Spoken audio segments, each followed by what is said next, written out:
mahafinaritra be mahitatsika mifampizarantsikitsiky 32 ans daholo hitako avy ety dia andro maraina tena hoe te hanasatsika adiny nuit daholo tsy zavatra rehetrarehetra nivelany ao fa tena hoe fatoa amin'ny ato anatiny mansady ny fonao tena hoe andray zavatra vavin'Andriamanitra na ao anatin'ny fiderana na ao anatin'ny toloteny dia tena hoe te hisarika ny fifatoatsika tanteraka ao ato anatin'ny fiangonana dia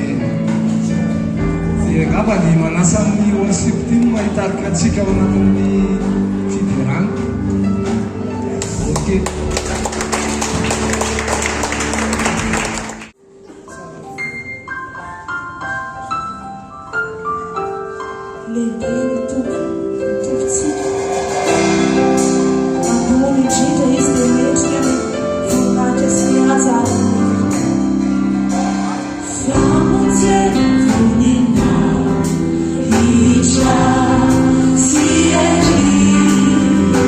Te amato, ma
We are going to pray for you guys, and then we can hit the road.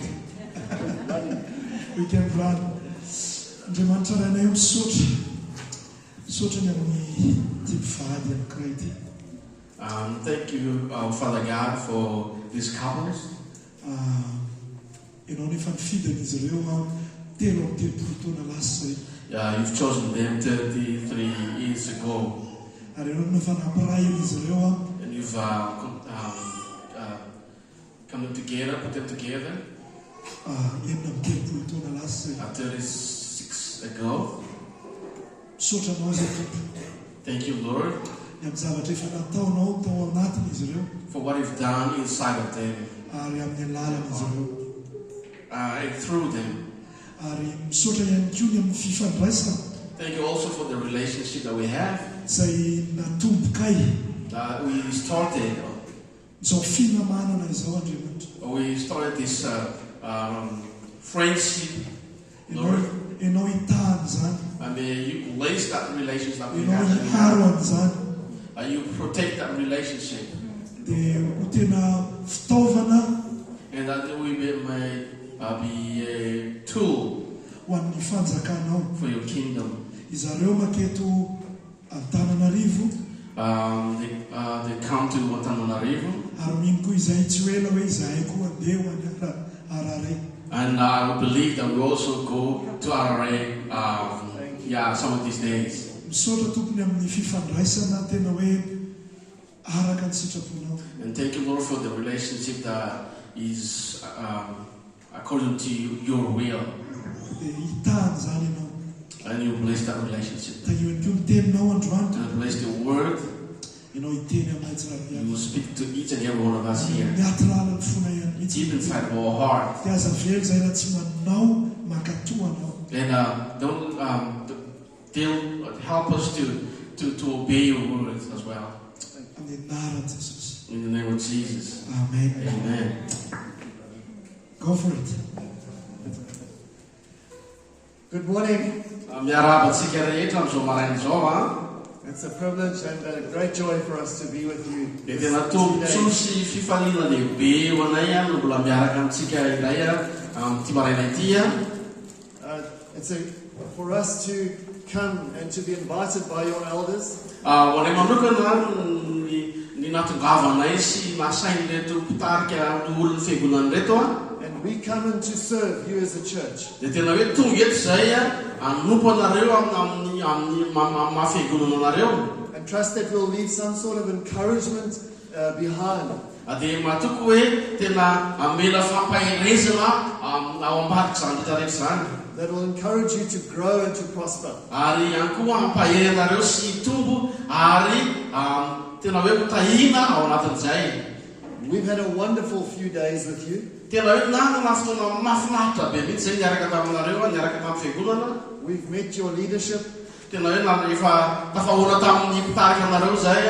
We've spent time with your elders. Na fotoana manokana ihany koa niaraka tamin'ireo loolona mpitarika. And the friendship has been growing. Ary tena hoe tombo be mihitsy ilay finamanana. It's a partnership. Tena hoe fiaraha-miasa izany. We've learned a lot. Tena hoe nianatra be da be mihitsy zay. We've grown. Ary zay ihany koa tena mitombo tao anatin'izany. And we're encouraged. Ary ihany koa nahery zahay. Amen. Amen. I'm going to hand over to my lovely wife. Dia ho atotro an'ilay vatony malalaka izy. Good morning, Miarabantsika rehetra. precious people. Tena hoe olona mahafinaritra. It is a privilege and honor for Tena us to hoe be here this morning. Tombontsoa sy haja no miaraka aminareo amin'ity maraina ity. I cannot tell you from the depth of our hearts Tsy tena afaka milaza ny tena tena filan'ny foko aty how blessed we feel. hoe manahoana ny fitahiana voaray anay.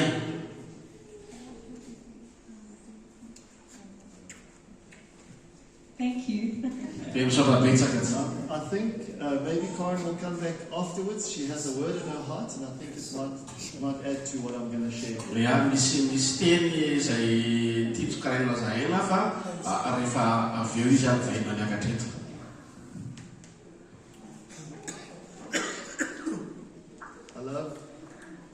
the Malagasy word for holy forever.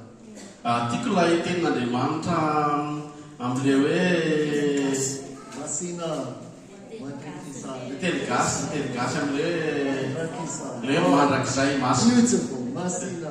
Hoe masina. Masina. Holy is the Holy. Lord. Holy is the Lord. Masina. Holy forever. Masina mandrakizay. Can you say it? Masina. Masina. Masina. Masina. You are holy God. Masina ianao You are Andriamanitra. holy God. Masina ianao Masina. Andriamanitra. Worship you, Lord. Tena anao zay tompo. What a privilege it is for me to share the word up here this morning. Dia tombontsoa lehibe mihitsy ny mizara ny tenin'Andriamanitra aminareo amin'izao maraina izao. I showed Tutsu a photo that we had taken 11 months ago standing here.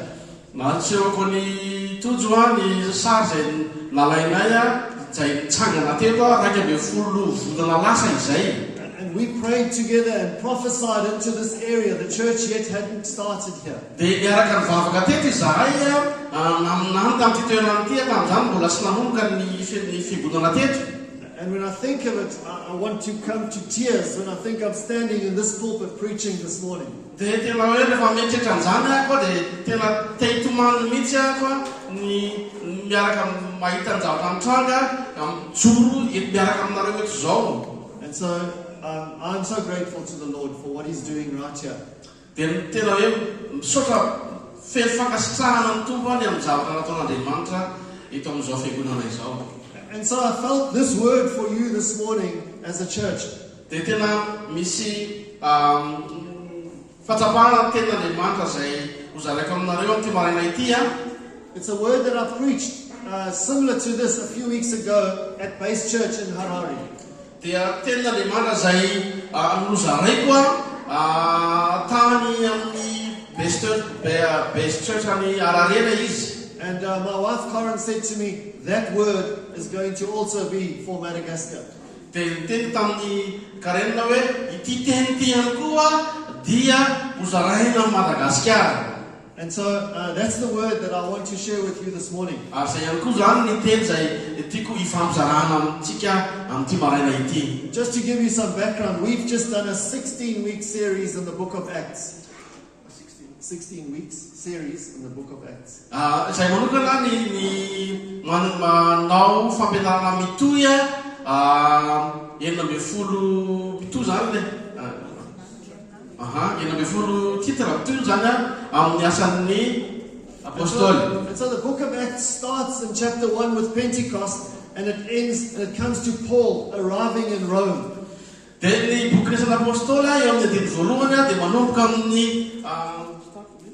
starting with Pentecost, nanomboka tamin'ny Pentecosta. and Paul arriving in Rome. Dia avy eo nifahana amin'ny Paoly tonga tany Roma. And so the theme of the book of Acts Ka ny lohahevitry ny asan'ny apôstôly, boky resan'ny apôstôly is Jesus building His church dia Jesosy Kristy manangana ny fiangonana by the power of the Holy Spirit no amin'ny alalan'ny herin'ny fanahy masina through His people amin'ny alalan'ny olony against all opposition.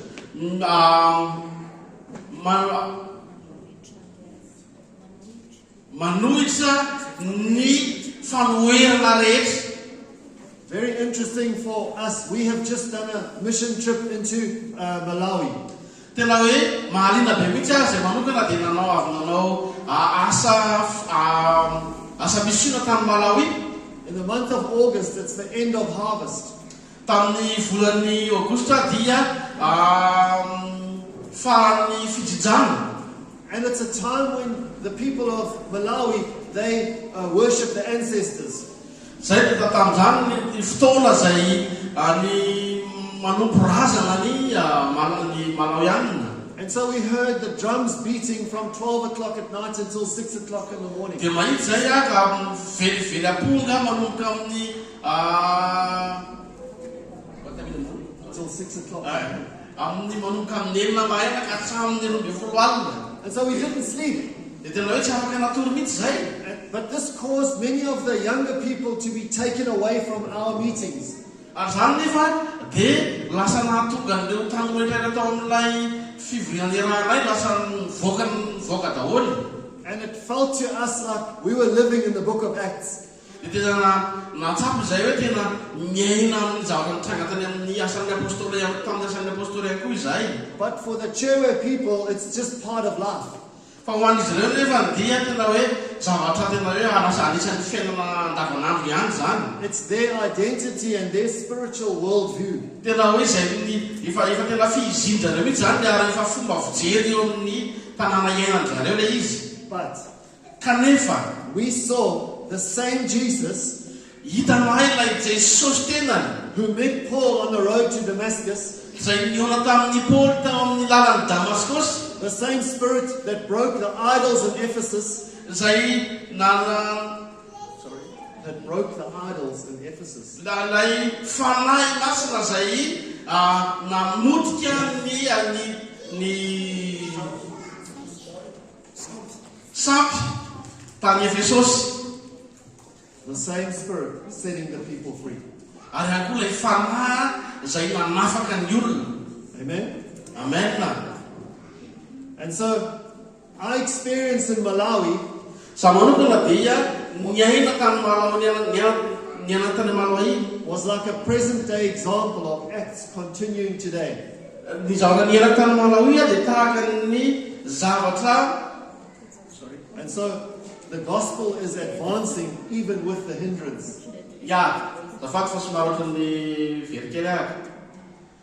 Can you repeat from the Malawi? It's okay, the gospel is still advancing even with the hindrance. Ay, zafady. Ny filazantsara dia mandroso foana tsy mosakana na dia misy sakana atao aminy aza.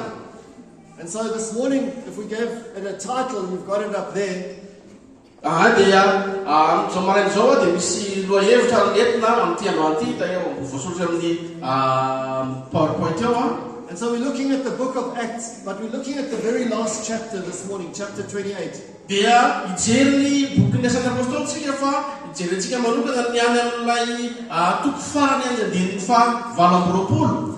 I wonder how many of you have got right through the book of Acts and read the last chapter. Tsy haiko hoe firy amintsika no namaky ny bokan'ny asan'ny apôstôly ary tena hoe namaky hatramin'ny farany toko farany. Can we try and paint a small picture? Afaka ramatsika ve hoe ary manao sarisary an'ilay izy. And so here's Paul. Eto zany tsika dia mahita ny Paul. He's been battered and beaten in a shipwreck. Paul dia nukapuana ary ihany koa vaky sambo. He's been bitten by a snake, by a viper. Dia izy ihany koa dia niokakeriny bibilava. He's been dragged before some leaders. Izy ihany koa dia nosotomin'ireo mpitarika sasany tamin'izao fotoana zany. Finally, he's in a house arrest in a foreign city. He's in a house arrest in a foreign city. Dia rehefa rany vao azo tany amina firenena hafa tany ivelan'ny misy anazy. From a human mind, Ho an'ny fisainana olombelona fotsiny it looks like Acts chapter 28 is a tragic end to the story. dia tena hoe ny asan'ny apôstôly toko fa 7 le fany hoe tena zava-doza mihitsy tony tranga. Paul is chained. Voafatotsy Paul. His freedom is gone. Tena hoe lasa ny fahafahany. And it looks like his influence has been cut short. Dia tahaka ny hoe tena hoe ny dingo namana dia tena hoe mifarana treo. And yet, the book of Acts doesn't end with the end. Fa ny tena marina nefany ny boky resan'ny apôstôly dia tsy mifara teo amin'izay netretina hoe fiafarany izay. But it ends with one word. Fa kanefa izy nefa mifana tamina teny anankiray. Unhindered. Zay hoe tsy voasakana. Does that make sense? Have you read it? Efa namaky an'izay tarao And so Acts chapter 28 is not a story of a man who's in prison. Zany hoe ny asan'ny apôstôly zany dia fatarany anankiray zay hoe voafaritany amin'ny tamin'ny giara fotsiny. But it's a gospel that cannot be stopped. Fa filazantsara zay tsy azo sakanana. And so, despite whether there's any barrier, the mission of Jesus advances. Na dia eo aran'izao rehetrarehetra mety nevelona mety eo hoendrika sakana rehetra ny filazantsara Jesy Kristy dia tsy voasakana. Right into the Roman Empire. Na dia teo amin'ny fanjakan'ny Romanina rany. And so this mission Ka ity iraka ity is not only Paul's mission, dia tsy iraka ho an'ny Paul manokana ihany, it's Christ's mission. fa tena hoe iraka Kristy. And it's still today Christ's mission. Ary hatramin'izao dia mbola iraka Kristy ihany zany. And so I ask of us a question this morning. You don't have to answer it. Dia manana ny fantahina ho antsika amin'ity maraina ity tsy voatery valinao le izy. Where do we fit into this unhindered mission? Hoe aiza ho aiza no misy antsika eo amin'izay filazantsara tsy azo sakanana izay. And so as believers, Ka noho izany amin'ny mpino antsika, as a church on mission, amin'ny fiangonana manarateraka iraka antsika, how do we step into Acts chapter 29? ahoana ny fomba ahafahantsika mandingana eo amin'ilay toko fahavalo amby roapolo amin'ny boky ny asan'ny apôstôly. You won't find it in the Bible. Tsy hitanareo amin'ny baiboly zany, It's you that's writing it. fa ianareo no manoratra an'izay ny asan'ny apôstôly toko fahasivy amby roapolo. Acts chapter 29 is being written through you. Zany hoe ny asan'ny apôstôly toko fahasivy amby roapolo zany dia ianao no manoratra azy. I'm going to share 5 points with you this morning Dia izaho raha teboka 5 amintsika amin'ity maraina ity. from Acts 28. Manomboka eo amin'ny miainga ao amin'ny asan'ny apôstôly toko fahavalo amby roapolo. Point number 1 is God's provision on Malta. Dia ny teboka voalohany dia hoe ny famatsian'Andriamanitra ny Malta. And can we read verses 1 to 6 of Acts 28? Afaka vakitsika ve? Zaho zany tsy mamaky. Somebody is on the board. Who's going to read? Yeah. So it's Acts 28. We're going to be in Acts 28, verses 1 to 6. Asan'ny apôstôly toko fahavalo amby roapolo dia ny andininy voalohany ka hatramin'ny andininy fahaenina ao ary. Ary rehefa voavonjy izahay, voafantatra fa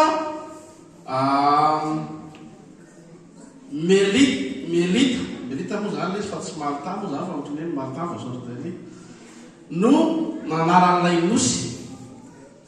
Ary tsy kely ny soa nasehoan'ny tompotany taminay fa namelona afo izy ka nandray tsara ny rehetra satria nilatsaka tamin'izay ny ranonorana sady nagatsika ny andro. Dia nanoro kitay hazo iray trotrona i Paoly ka nanoka izany teo amin'ny afo ary nisy menarana nivoaka avy tao amin'ny afo ka niraikitra tamin'ny tanany. Ary raha hitan'ny tompotany ny biby niraikitra tamin'ny tanany dia niresaka hoe izy mpamonolona tokoa io lehilahy io, fa na dia voavonjy tamin'ny ranomasina azy izy tsy navela ny todi-maina ho velona, fa nakifony eo amin'ny afo ilay biby ka tsy nisy na ninona izy na dia kely akory azy. Ary ny olona kosa nanapo azy ivonto ka iakarapoka ho faty tampoka, fa rehefa niandry ela izy ka nahita fa tsy nisy na inona nanjoan'ny Paoly dia niova saina izy ka nanao hoe Andriamanitra io. Amen. And so even shipwreck and snake bite didn't stop Paul. Na dia ny sambyvaky na ny fanakakeran'ny bibilava dia tsy afaka nahatolo na hajanona ny Paoly. Because Jesus said, you will testify in Rome. Satria Jesosy ny teny manao hoe hijoro vavolombelona any Roma ianao.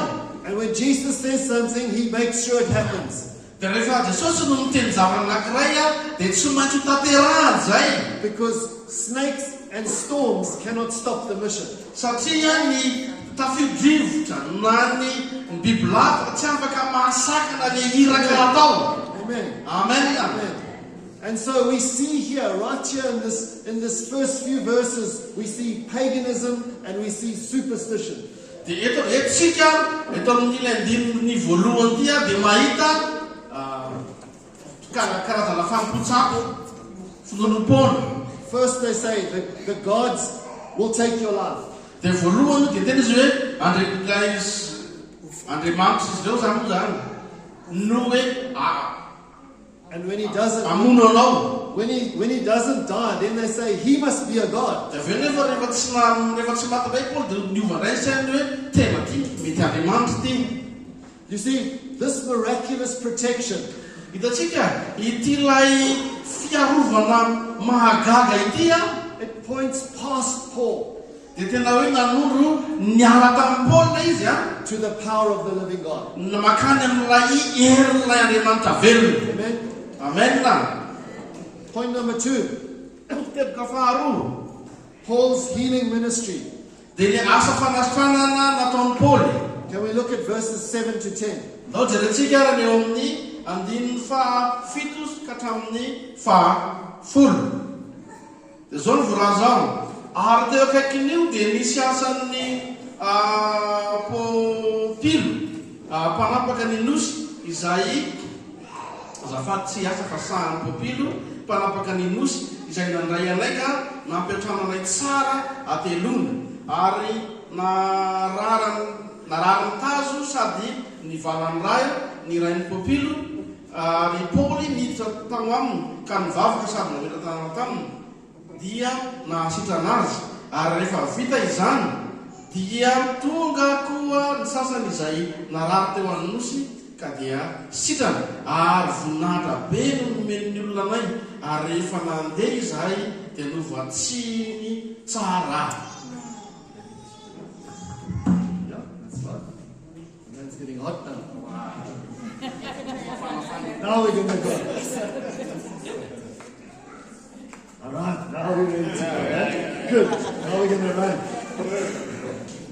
And so Paul lays hands on the sick and heals many. Dia Paul zany nametraka ny tanana tamin'ny malary ary nahasitrana maro. You know that this is not Paul's power, Dia fantatsika fa tia dia tsy herin'ny Paul but the Spirit of Christ at work. fa ny fanahy Kristy izay miasa And it's working through Paul. ary miasa tamin'ny alalan'ny Paul. Just as Jesus healed the sick when he walked on this earth. Tahaka an Jesosy Kristy izay nanasina ny marary tamin'izy nandeha teto amin'ity zao tontolo zao ity. So he continues this ministry through his servant. Ary manohy an'izany asany zany izy amin'ny alalan'ny mpamompony. I hope you still believe that Jesus heals today. Amino fa ianareo koa dia mbola mino fa Jesosy Kristy mbola manasitrana amin'izao vanintsika zao. The Bible says you will lay hands on the sick and they will recover. Ny Baiboly dia miteny manao hoe manatana marary ianareo dia ho sitrana izy. Do you believe that? Mino an'izany ianareo. Amen. Amen. And so, this model, Paul models for us the mission is not only to say it, but it's to do it. Ny eto zany Paul dia manome ohatra ho antsika hoe ny hiraka dia tsy hoe tenenina fotsiny fa tena hoe atao le izy. Amen. It's a gospel of the word zany hoe filazantsara ny teny and doing. ary amin'ny asa ihany koa. Do you believe that? Mino zany ianareo. We need to be doing it. Zany hoe mino manao an'ilay izy isika. All of us. Sika rehetra mihitsy. Amen. Amen. And so here we get to Paul. He arrives in Rome. Dia etsika dia mahita ny Paul tonga somasara amin'ny tany Roma. And so he's now a witness in Rome. Point number 3. Ary amin'izao zany eo amin'ny andika toko fa amin'ny teboka fahatelo dia manao mijoro vavolombelona tany Roma. And so let's read verses 17 to 29. Dia aloha aritsika amaky ny 17 ka hatramin'ny 7 17 to 29. andiny 7 ka hatramin'ny 7. Ary rehefa afaka telona dia nampanalany Paoly nampanalay Paoly iangona izay londolon'ny tany Jiosy. Ary rehefa niangona ireo dia hoy izy taminy, ry rahalahy, izao dia mpifatotra avy tany Jerosalema natonta eo an-tanan'ny Romana, na dia tsy diso tamin'ny firenentsika azy na tamin'ny fanaondrazana. Ary rehefa nanadina ahy mafy ireo dia saika andefa ihany satria tsy nisy nataoko izay tokony hahafaty ahy fa raha notoeriny jiosy izany dia tery aho ka nilazako fa andahatra amin'ny kaisara nefa tsy mba toy ny manana teny hiampangako ny fireneko tsy akory ary izany zavatra izany no nampanalako anareo hahitako anareo sy iresahako aminareo fa noho ny fanantenan'ny Israely no ifatorako amin'ity gadra ity. Ary hoy izy ireo taminy, izahay tsy mbola nahataratasy avy tany Jodia milaza anao, ary tsy mbola nisy rahalahy izay nakaty manambara na milaza ratsy anao. Fa hitanay, fa tianay ore aminao izay hevitrao, fa ny amin'izany antoko izany dia fantatray fa efa ratsilaza etontolo eny izy.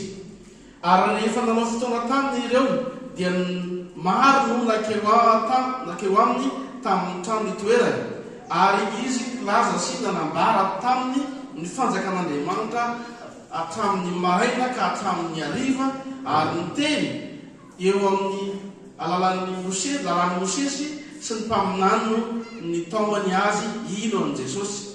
Ary ny sasany nino izay nolazainy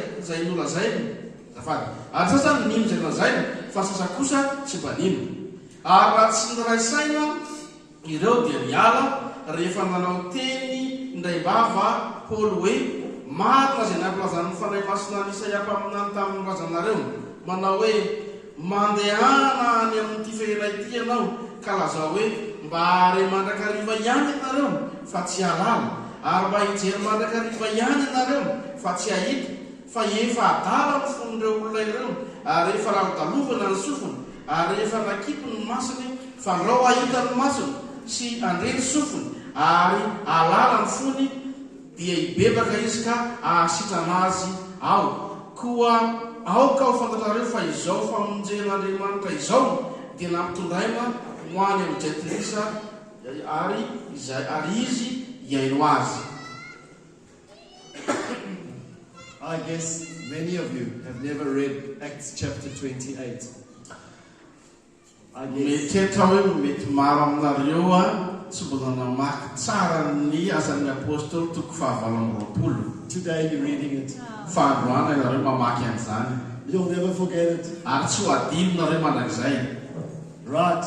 And so, Paul begins to speak to the Jews, Dia zao zany, eto zany Paoly dia nanomboka niresaka tamin'ireo jiosy, explaining to them that these chains are for the hope of Israel. dia ohatra izy hoe ity fifatorako ity na ity gadrako ity izy dia fanantenana ho an'ny Israely. He's explaining to them that this hope is only fulfilled through Jesus Christ. Dia manazava izy hoe He explains to them that this hope can only be fulfilled through Jesus. dia ohatra izy hoe manazava izy zany hoe ity lay fanantenana ity dia tanteraka ao amin'ny Jesosy Kristy rery ihany. Some believe, some reject it. Sasany nino, sasany tsy nanaiky. It's the same today. Takan'izany ihany koa amin'izao vanim-potoana iainantsika izao. People hear the gospel. Maro ny olona mandreny filazantsara It doesn't change them. kanefa tsy manova azy ilay izy, It does nothing in their hearts. tsy mahakasy akory ny folo zany. But others, Kanefa ny sasany ihany it changes them, like dia tena hoe manova ny fiainan'izy ireo zany, from darkness to light. manomboka amin'ny miala tamin'ny maizina makany amin'ny fahazavana.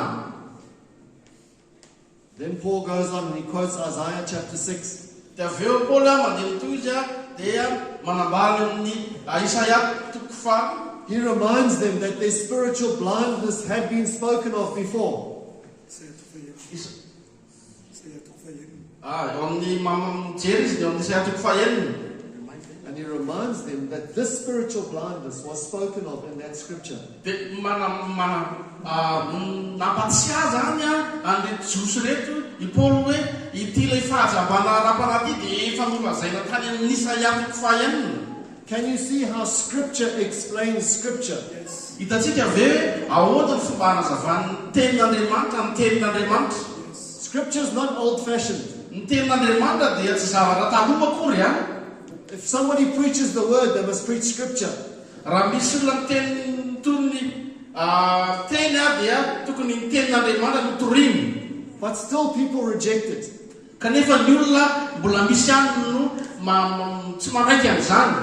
Rejection does not stop the mission. Kanefa na izany arany ny fandavan'ny olona dia tsy mahasakana mihitsy ilay iraka atao. It just redirects it. Fa nefa inona moa zany filazana Changes direction. zany hoe manova fotsiny an'ilay zotra andehanana. Amen. Amen. And so this gospel that Paul was preaching Zany hoe ity filazantsara izay nitorian'ny Paoly ity is redirected to the Gentiles. dia lasa ny zotra nakany amin'ny gentlisy. Not just to the Gentiles, but to the nations. Tsy hoe kanefa ihany koa nefa tsy tamin'ny gentlisa ihany fa any amin'ny firenena rehetra. Because nothing can stand in the way of the gospel. Satria tsy misy zavatra afaka mahasakana ny zotra ny filazantsara. Amen. Amen. You're doing well, my friend. Yes. Trying. You're doing well. You're doing well. Praise God. Is your new interpreter coming? Point number 4. Teboka fahaefatra. We get to the main point. Eto zany tsika tonga amin'ilay teboka tena teboka The lehibe. unhindered gospel. Ilay sorry. It's point number 4. The unhindered gospel. Ay. Teboka fahaefatra zany ilay filazantsara tsy azo sakanana na hoe tsy voasakana. This is the punchline. Ty zany tena tena hoe totondry Verses number 30 and 31. punchline. Punchline. Punchline. It's the important one. Yeah. Verse 30 and 31. Bakitsika le verset. Hitatsika eo ngamba ho azontsika izay rehefa avy eo. Verses 30 and 31. Le faraparany zany. Le adin'ny fahatelopolo ka hatramin'ny faraky amin'ny telopolo. Ary Paoly nitoetra roa taona ngarakidina tao an-trano no fany ka nandray tsara izay rehetra nakeo aminy. Ary nitony ny filazantsara ny fanjakana ka nampianatra ny amin'ny Jesosy Kristy Tompo tamin'ny fahasahina be ary tsy misy fisakana na. Hallelujah. Amen. This is the power, is right here. Zay le hery zay, hery hitatsika eto. Think about this. Paul is in chains, Eritreretra zao i Paoly dia voagady. but the word is free. Kanefa ny tegna dia malalaka. And so the last word in this book of Acts, Lay teny farany eto amin'ity asan'ny apôstôly ity it's not chains. dia tsy gady, It's not a court case. tsy fitsarana. It's not court case. Yeah? Yeah. Okay? Yeah. And it's not death. Ary tsy fahafatesana ihany koa, It's not the end. tsy farany ihany koa. But it's this word called unhindered, unstoppable. Fa ity lay teny manao hoe tsy voasakana, filazantsara tsy voasakana. And friends, this is the banner over the church today. Ary zay ihany koa no baneran'ny fiangonana amin'izao fotoana izao. And the banner is this: the gospel cannot be stopped. Dia zao le banera hoe ny filazantsara dia tsy azo sakanana. Amen. Amen. And so this book of Acts is not a story about Paul. Zany hoe ity bokin'ny asan'ny apôstôly ity dia tsy tantaran'ny Paoly, It's a story of the risen Christ fa tantaran'ilay Kristy nitsangana velona, who's continuing his mission izay mbola manohy ny iraka ataony through his people amin'ny alalan'ny olony, by the power of the Holy Spirit. amin'ny herin'ny fanahy masina. Amen. Amen. And so point number 5. Ary ny teboka fadimy And it's this: the Lord Jesus Christ is the ultimate missionary. dia Kristy lay misionera faratapony. He is the one working behind the scene. Zany hoe izy zany lay miasa ao ambadiky ny sehatra. Because Jesus is the head of the church. Satria Jesosy Kristy no lohan'ny fiangonana. And he is making sure that the gospel is making progress. Dia tena ataony azo antoka fa ny filazantsara dia tena hoe mandroso. It's the Lord Jesus who sent Paul, Zany hoe Jesosy Kristy no naniraka amin'ny Paoly. and he empowers him through the Holy Spirit. Dia nampahery azy izy amin'ny alalan'ny fanahy masina. It is the Lord Jesus who creates every event. Jesosy Kristy ihany no manao an'ireo lay vanim-potoana samy hafa ao anatin'ny lalovan'ny Paoly. Guiding the ship through the storm, Zany hoe nanitarika an'ilay sambo tao anatin'ny tafidrivotra. protecting Paul from the snake bite, Niara Paoly tamin'ny kaikitry ny bibilava. and opening the doors into Rome. Ary nanokatra varavarana nakany Roma. Behind Paul's boldness Tao aorianany faherezan'ny Paoly, fahasahin'ny Paoly, stands the sovereign hand of the Lord Jesus. dia mijoro ny tana maherin'i Jesosy Kristy. You see, Paul does not preach himself. Hitantsika fa i Paoly dia tsy mitoro ny tenany manokana, He proclaims the kingdom of God fa manambara ny fanjakan'Andriamanitra izy and the Lord Jesus Christ. ary Jesosy Kristy. You see, the unhindered gospel Hitantsika ilay filazantsara tsy voasaka is not a philosophy, dia tsy filozofia but a person. fa olona. It's Jesus Christ, crucified and risen. Ary izany dia Jesosy Kristy izay voaombo ary nitsangana tamin'ny maty. The kingdom of God Ny filazantsara ny fanjakan'Andriamanitra is a kingdom izay dia fanjakana that has been set on fire by Jesus. dia izay fanjakana izay It's the life of Jesus, the death of Jesus, and the resurrection of Jesus. It's been ignited by zany Jesus. hoe ilay fanjakana dia fanjakana izay voasehitra amin'ny afo. You see, the Lord Jesus is the king of this kingdom. Dia faratsika fa Jesosy no mpanjaka an'ity fanjakana ity. You see, hope Hitantsika ny fanantenana, is not just a concept, but it's a person. ny fanjakana dia ny fanantenana dia tsy concept fa olona. And his name is the Lord Jesus. Ary anarany dia Jesosy Kristy. He is the promised Messiah. Izy ilay Mesia nampanantenaina. He is the fulfillment of all promises. Izy no fahatanterahany teny fikasana rehetra Made to Abraham, to Isaac, and to Jacob. izay natena nampirezentan'ny Abrahama, Isaka, Jakoba. You see, this gospel turned from the Jews to the Gentiles. Hitantsika ity filazantsara ity dia niainga avy amin'ny Jiosy nakany amin'ny Gentilisy. Because Jesus is the true king Satria Jesosy Kristy ilay mpanjaka tena izy, mpanjaka marina, who brings salvation to Jew and Gentile. izay mitondra famonjena ho an'ny Jiosy sy ny Gentilisy. There's no salvation outside of Christ. Tsy misy famonjena ivelan'ny Kristy. You see, the Holy Spirit gives Paul the boldness to do these miracles. Hitanareo, ny fanahy masina nanome fahasahiana be amin'ny Paoly nitondra n'ity filazantsara ity. The boldness when he's in chains, Fahasahiana na dia tao anatin'ny gadra azany. and to preach the gospel in Ary Rome. mizara ny filazantsara tany Roma.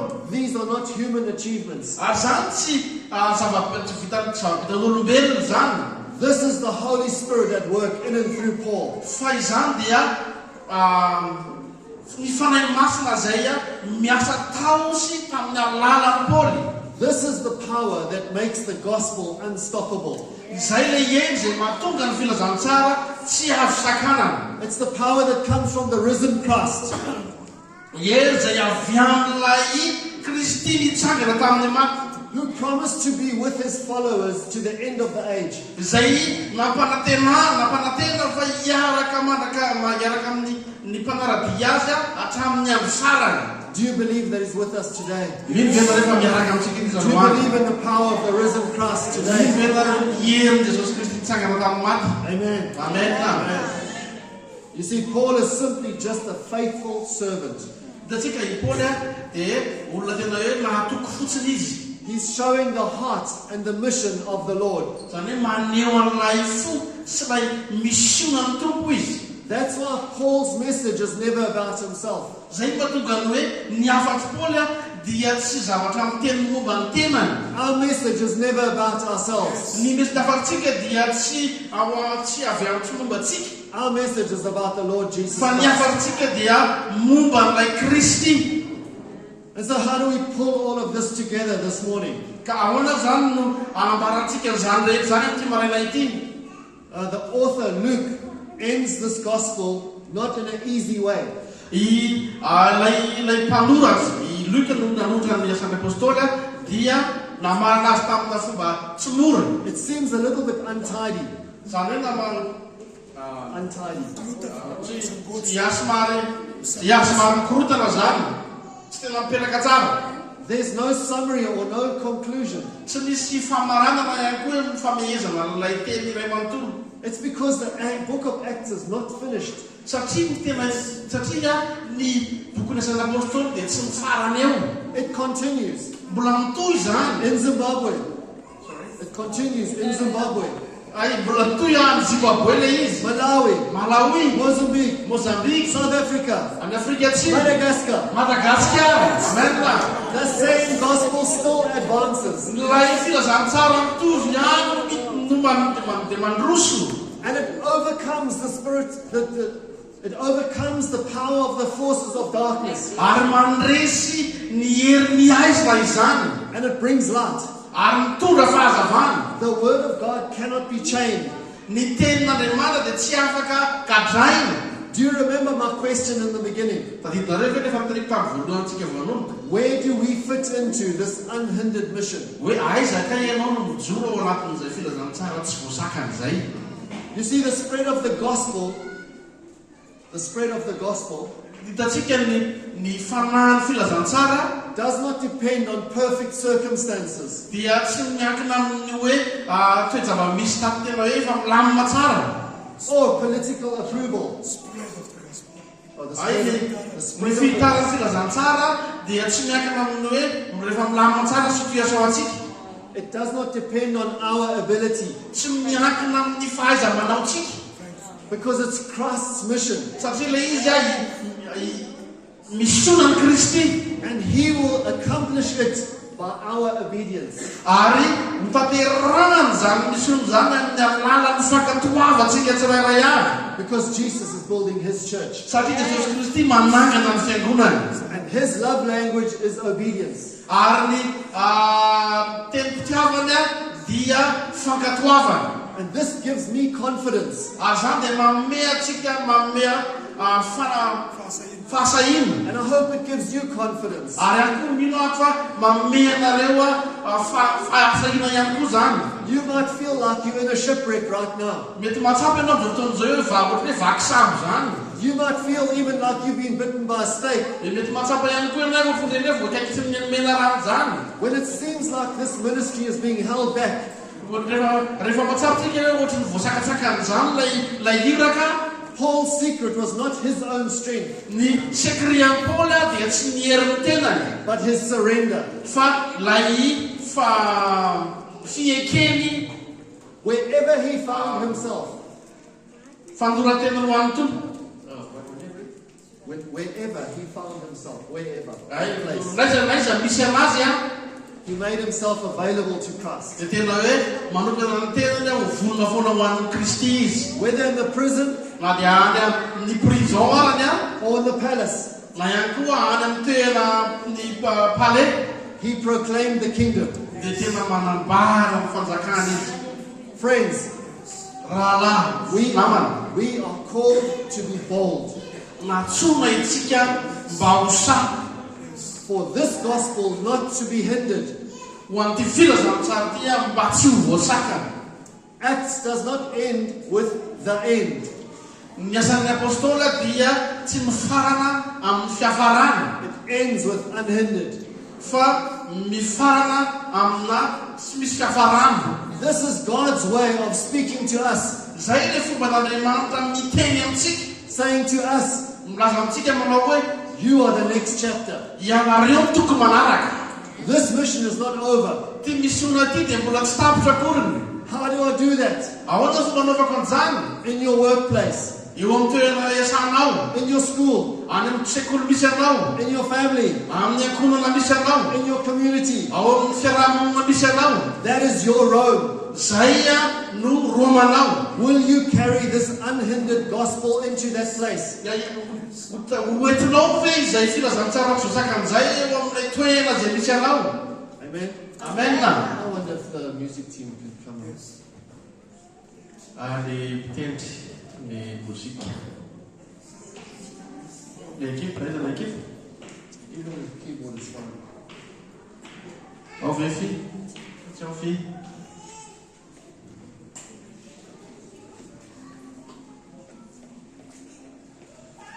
I wonder this morning if you could stand, please. Afaka mitsangana antsika azavady.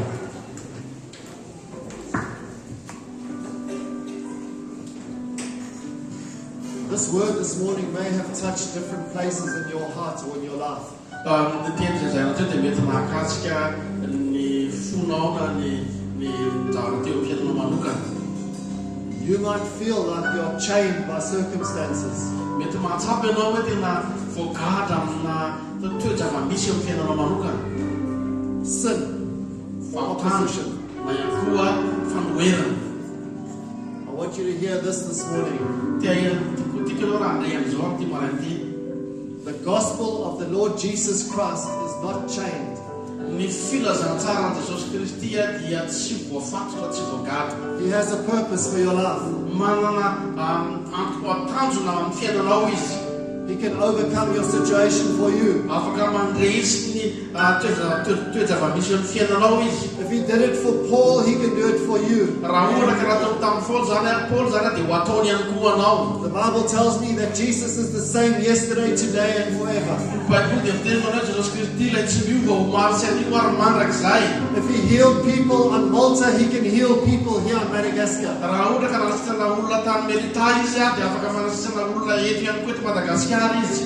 If you've tried everything else, raha efa nanana zavatra maro samihafa ianao, I wonder if you would just fix your eyes on Jesus this morning. ka tsy haiko raha afaka mampifantoka ny masonao amin'ny Jesosy Kristy ianao amin'izao maraina I izao. wonder if you'd let him touch your situation this morning. I wonder if you would let him touch your situation this Tsy haiko morning. raha afaka mamela azy hikasika ny situation misy amin'ny fiainanao izy amin'izao maraina He izao. wants to deliver you and to set you free. Te hanafaka anao izy te hanafaka anao izy. He wants to heal you and make you well. Te hanasitrana anao izy ary hasalama anao. And maybe you're asking this morning, Ary mety manontany anao amin'ity maraina ity. who is this Lord Jesus that you're speaking about? Izy ty Jesosy Kristy izay zarainao ty foana. I've heard about him, but I don't know him. Nefa nandray momba anazy fa tsy fantatro tsara izy. I want to tell you this morning, Te miteny aminao amin'ity maraina ity. Jesus is the Son of God, Jesosy Kristy dia zanak'Andriamanitra who died on a cross for you. izay maty eo amin'ny hazo fijaliana ho anao. He paid the price for your sin Tena nalohany vidiny fahotanao that you cannot pay. izay tsy afaka nalohanao. No matter how good you are, Na ahoana no mety ho fahatsaranao, you cannot pay for your own sin. tsy afaka mandoa vidiny fahotanao manokana ianao. Somebody else paid the price for Fa you nisy olona nandohany zany vidiny zany through his blood tamin'ny alalan'ny rano that he shed on the cross of Calvary. izay nalatsany teo amin'ny hazo teo amin'ny hazo fijaliana teo Kalvari.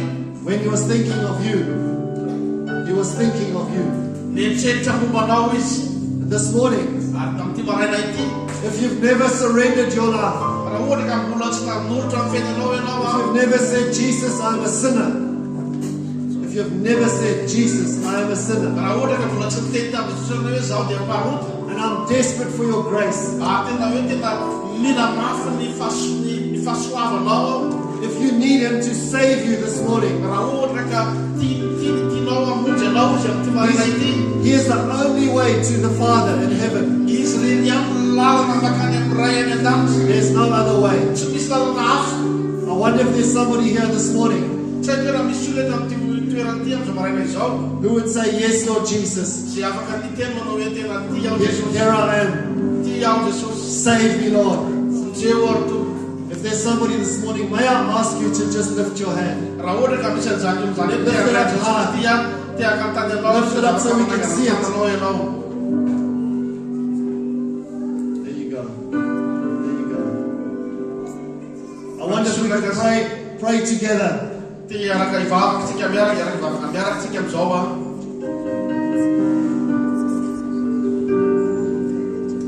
Raha misy olona tena kasi mitovy ianao hoe tena hanolotra ny fiainanao ho an'i Jesosy manokana, mbola tsy resy lavy ianao efa nanolotra ny fiainanao ho an'i Jesosy, dia fotoana tena hitsony tompo anao amin'ny fianaraikity hanoloranao ny fiainanao azy. Raha ohatra ka ianao no resy lahatra androany amin'izay hafatra ny filazantsara izay androany, dia anasanao hiteny eo anatrehan'Andriamanitra hoe tompo miaika fa tsy mendrika ny fitiavanao. Tenenao mihitsy androany, tenenao aminazy moramora hoe tsy mendrika ny fitiavanao mpanota ratsy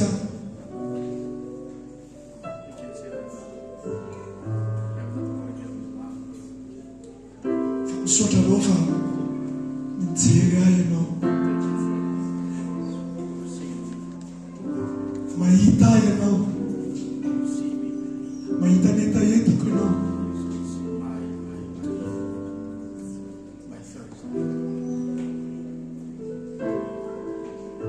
Ianao no heriko androany Andriamanitra,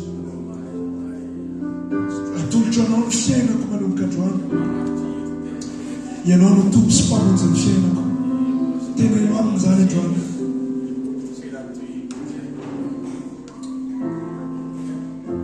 Tsy ho vitako amin'ny heriko ny andehanako anaradianao, tsy ho vitako amin'ny heriko no hanao ny sitraponao fa mila anao ho ato amiko.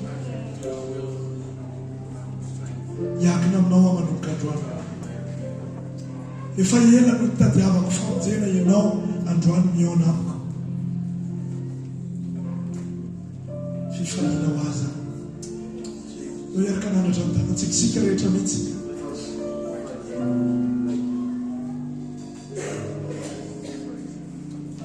Ianao iaraka hivavaka sika. Misaotra anao Andriamanitra. Isao izy ny amin'ny fifidianana ianao. Efa hatramin'ny fahagola dia nomany ty androany ty amalinao ny filazantsara, andraisanao ny filazantsara. Dia ndao samy hivavaka tsika eo anatrehan'Andriamanitra.